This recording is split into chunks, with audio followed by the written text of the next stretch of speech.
and welcome to Viewpoint. I'm joined today by Anton Korynevych, an expert in international law. Anton.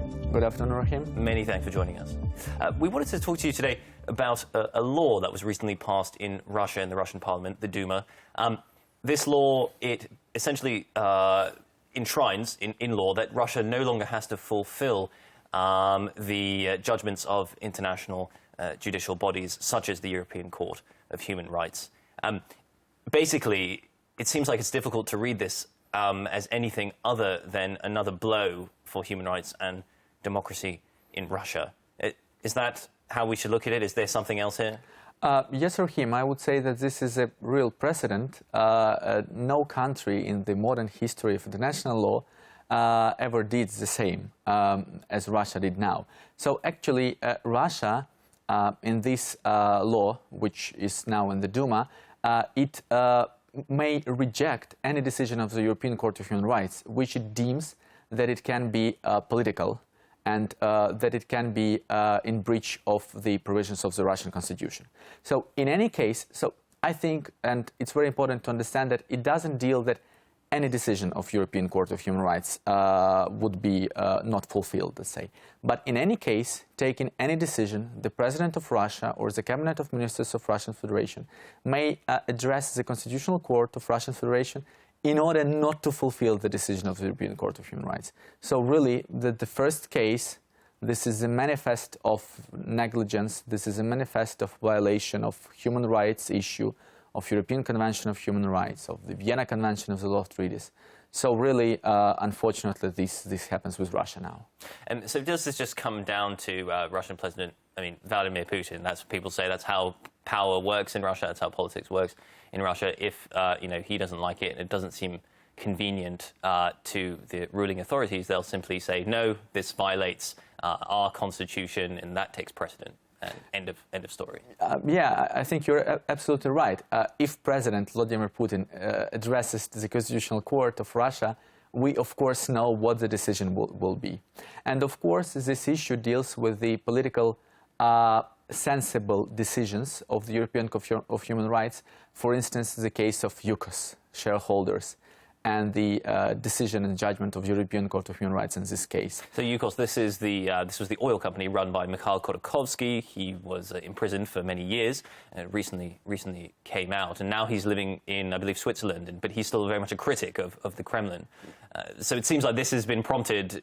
It's hard to not see this as something which is basically sort of an attack on a Kremlin critic. Yes, I think yes. And here we see that the comments of the Russian members of parliament after they voted for this draft law, they say that the main prerequisite, the main reason for them to do this was the UCOS case, because Russia lost the UCOS case in many, let's say, international organs, investment arbitration, European Court of Human Rights. And of course, Russia will not have the wish, the desire to implement these decisions, to fulfill.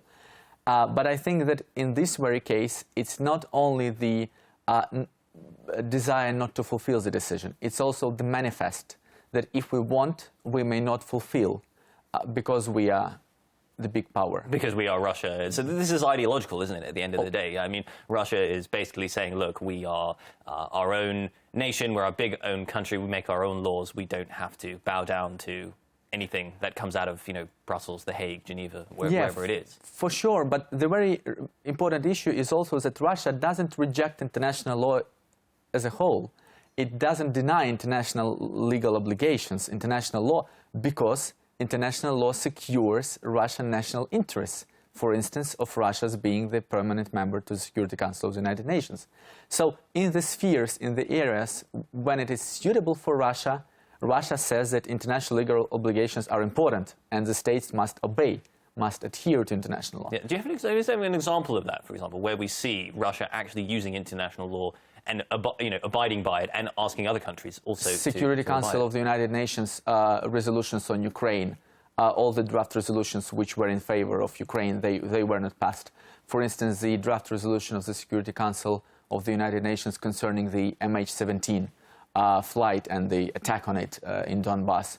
Also, because of the veto power of the Russian Federation, it wasn't passed. The tribunal was not established under the auspices of the Security Council. So this is it.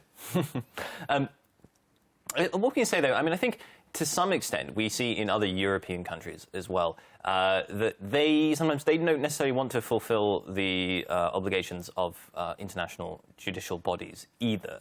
So in that sense, Russia is not that different.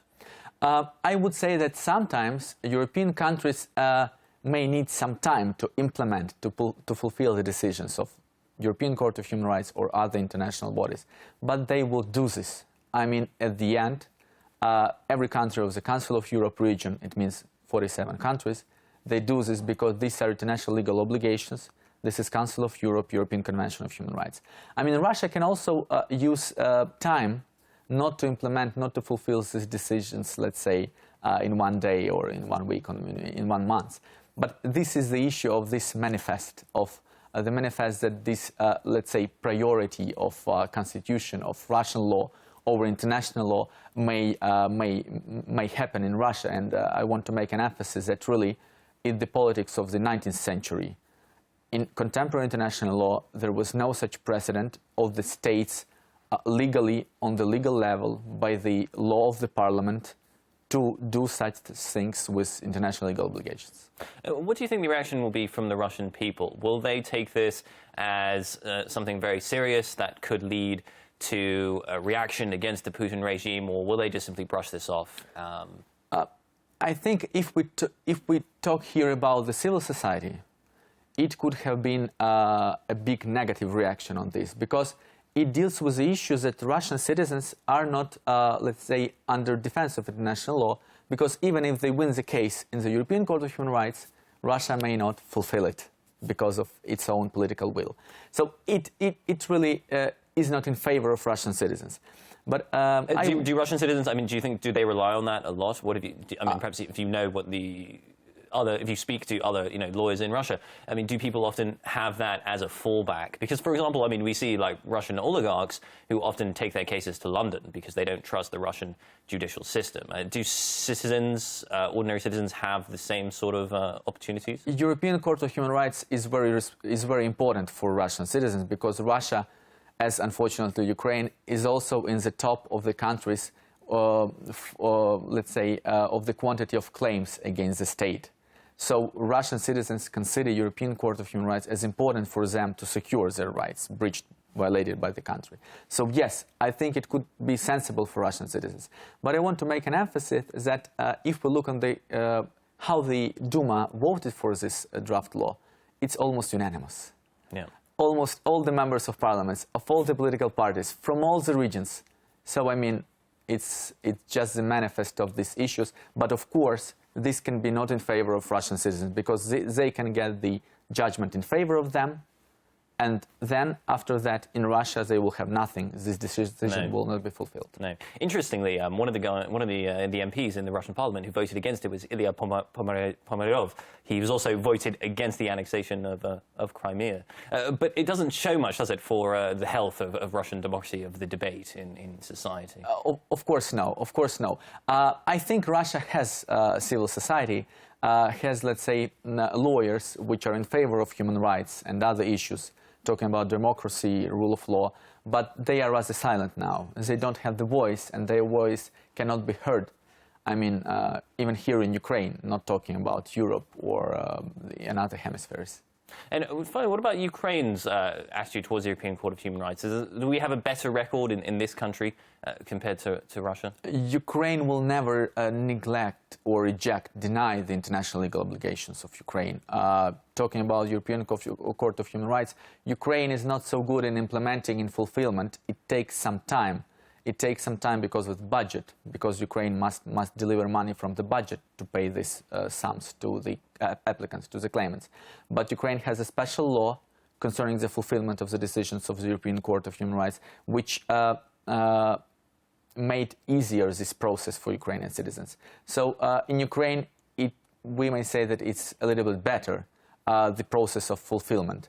But once again, Ukraine will never do the thing which Russia did with international legal obligations. Ukraine will never manifestly stipulate, provide that we will not implement the decisions of international tribunals, organs, courts. All right. Well, Anton Korynevych, many thanks for joining us. I'm afraid that's where we'll have to leave it because we're out of time. Thank you for coming in. Thank you, Rahim. You've been watching Viewpoint. I've been joined by Anton Korynevych, an expert in international law. Unfortunately, that's all we have time for today. Join us again next time.